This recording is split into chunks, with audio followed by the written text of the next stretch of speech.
Kayla, and today I'm going to be sharing with you all how I make my custom wigs. I've got a lot of requests for this video, so I figured I would finally put one together for you all. I'm going to be showing you close-ups of my sewing techniques and different things throughout this video. Before we get started though, I do want to share with you guys a really cool feature from the sponsor of this video, Opera. So Opera has two really cool features. The first one is their ad blocker for faster browsing.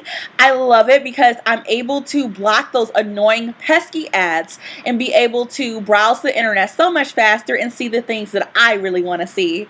The second feature that is amazing, especially for someone who loves YouTube the way I do, is their video pop-out feature. It's great because you can put a video in the background and watch YouTube while you're browsing the internet. So if you want to check out the links in the description box, you can literally be watching and hearing and seeing the video while you're checking out those links. So if you want to apply to a giveaway, like my Jordan watch giveaway, you can easily go over to the giveaway page and enter the giveaway while still watching my video and my lookbook. Also, if somebody is talking about a certain product and you really want to check it out, you can follow the link in the description box and check out those products and even purchase those products before the video is even over. It's that cool. I can check my emails, I can do everything that I want to do, and it allows me to watch more YouTube, and who doesn't love that? So definitely I would check out the Opera web browser. It's something you definitely want to download. There's going to be a link in the description box so you can easily download it. I love it. It has so many cool features. These two were just like two of my favorites, but you'll find once you download it, there's a lot of things about this web browser that are amazing. So check it out, guys. Alrighty, so I want to go over the supplies that I use. There's a couple different types of caps that you can use to create a wig on. A lot of people like the dome caps. I got both of these from Sally's. A lot of people like the dome caps. They're personally not my favorite, and I'll explain why in detail in a moment. My favorite are the Conclusive Beauty wig caps. They make them, they're U-part wig caps. I always use a closure, so for me these are really easy because you just basically put your closure over where the U-part is at, and then you can cut out the excess lace around there. But these are wonderful. They have adjustable straps.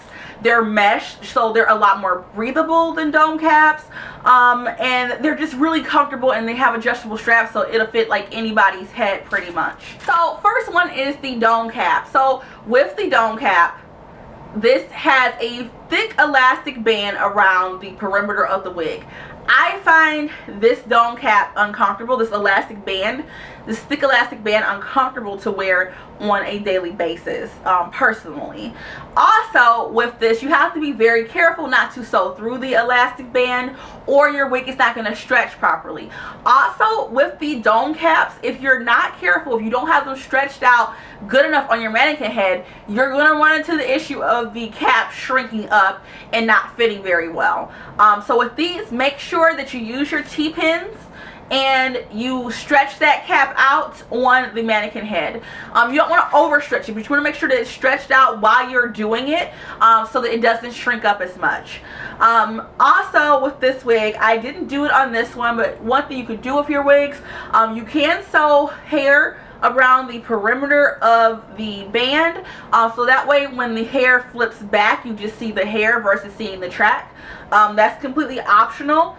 So the wig cap I feel is a lot better because one, is more breathable, it's stretchier, so it fits a wide range of heads. It looks a lot neater too if you're going to be doing these, like making these for other people. It looks a lot more professional. Also, they have straps. So you can hook the straps into the bottom of the wig like a traditional wig you buy at a store.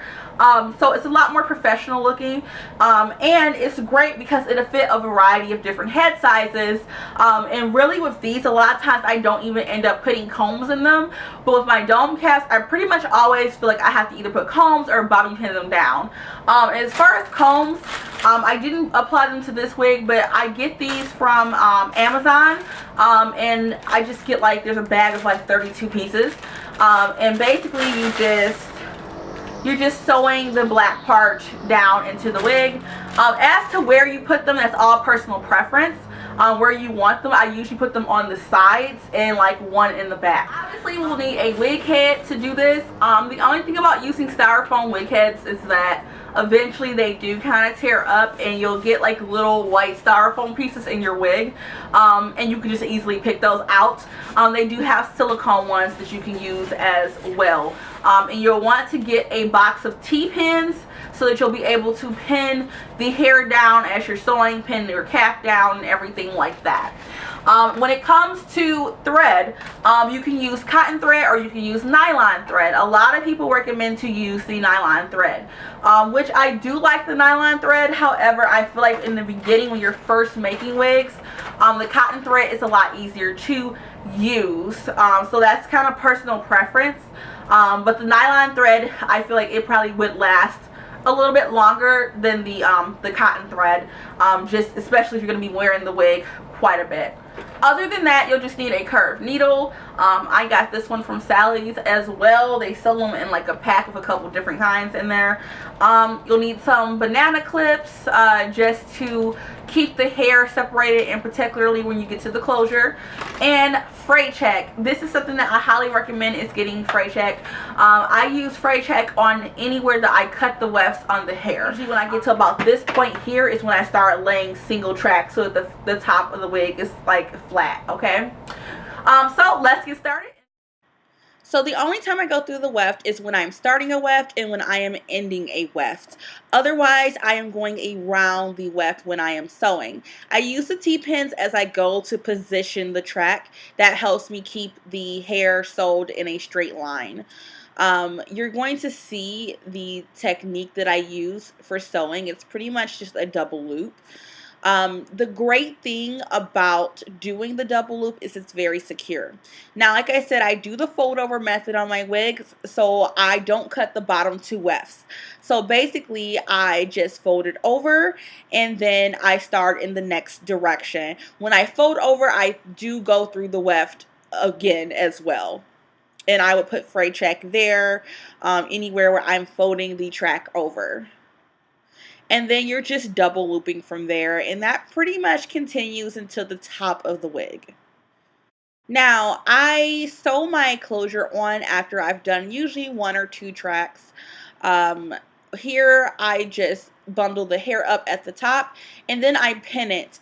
I do pull my closure a little bit above where the wig cap starts. I don't know what voodoo magic happens, but if you sew it right where the cap starts, it's not going to sit right. I don't know how to explain it, but just trust me, it does not work out very well. It's always best to pull it a little tiny bit above where the cap actually starts. And then I'm just using the same sewing technique that I use for the wefts, just that same pull through double loop technique. I do that all around the closure. When you get towards the back of the closure, sometimes I will just do a single stitch as opposed to like the double loop. I'll do like a double loop, a single stitch, double loop again. But the double loop stitch is a very sturdy stitch. I've never had any wigs come loose or anything like that. My units are always very secure with it. So that would be my preferred recommended way of stitching your closure and your wefts down to your cap. So this is what these stitches will look like as you're done.